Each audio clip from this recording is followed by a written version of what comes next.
On the morning I left my cottage for a few days, the sea was very still.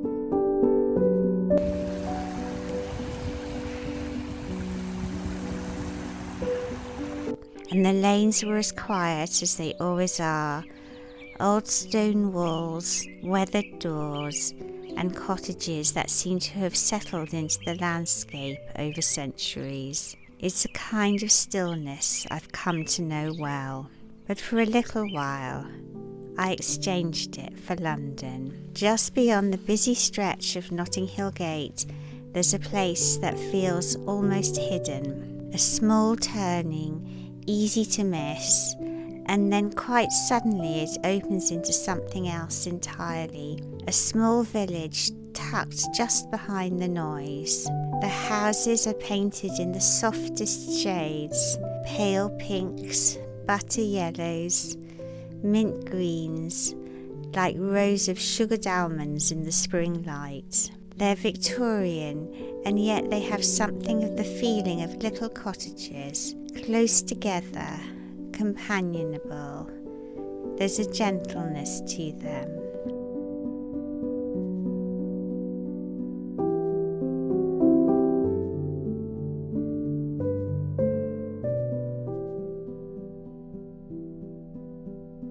I found myself noticing small things, a unicorn on a porch, quite unexpected, bow-fronted windows catching the light.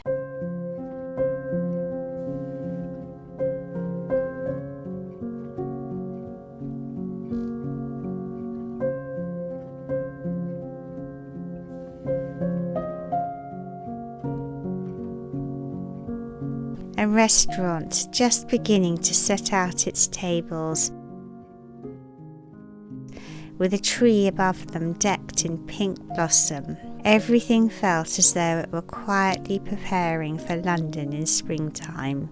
Not yet busy, not quite awake, just on the edge of it. Inside, my father's house was still. I'd come ahead to get things ready for his homecoming. There is something very particular about a house that has been closed and empty for a while. The air is different, the rooms feel paused, as though they've been waiting.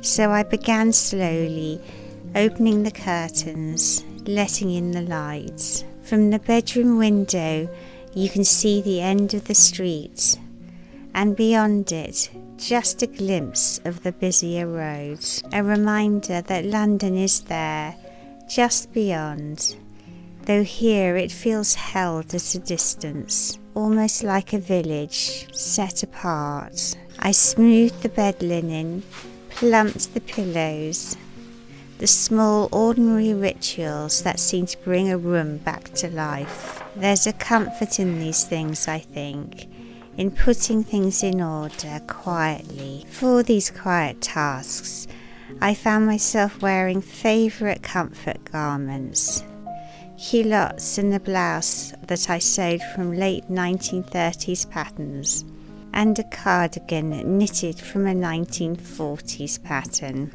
Clothes, like rooms, are an expression of who we are. On the dining table, I arranged tulips.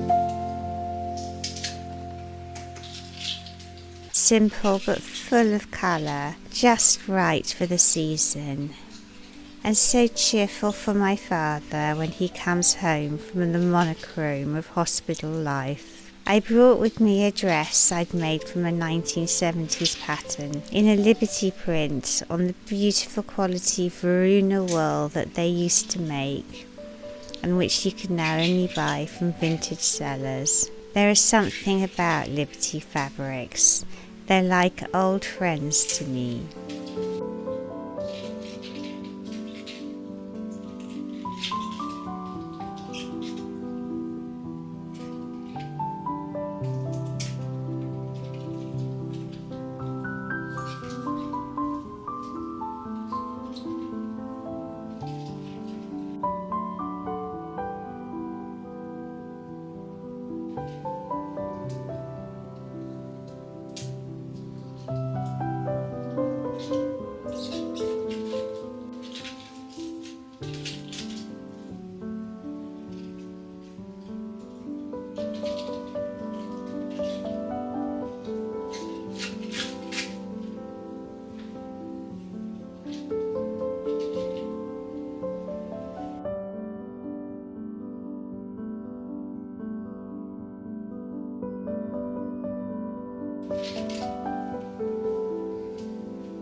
In the window box outside, the daffodils had already come into bloom, bright and unassuming, turning their faces to the light, spring arriving in its own way. Everywhere in my father's house there are traces of the life he's lived. He was an art dealer for many years, and the walls are filled with art, not in a formal way, but in a way that feels gathered over time. Paintings, drawings, objects, each one chosen, kept and treasured.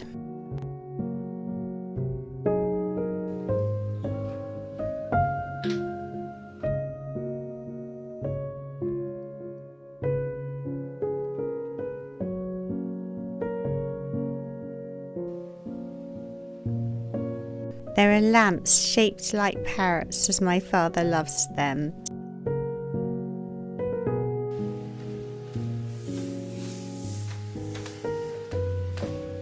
Small details that reveal themselves slowly. I made a needlepoint cushion for him some time ago with parrots. It seemed to belong here. A small addition to a house that already says so much about him. I think our homes do that, ultimately becoming a kind of quiet portrait, not arranged all at once, but formed over years through the things we choose to keep close and the way we place them. While the dogs made themselves at home, I spent a little time moving through the rooms, straightening things, placing flowers, walking up and down the stairs, noticing what needed doing and what didn't. There was no hurry.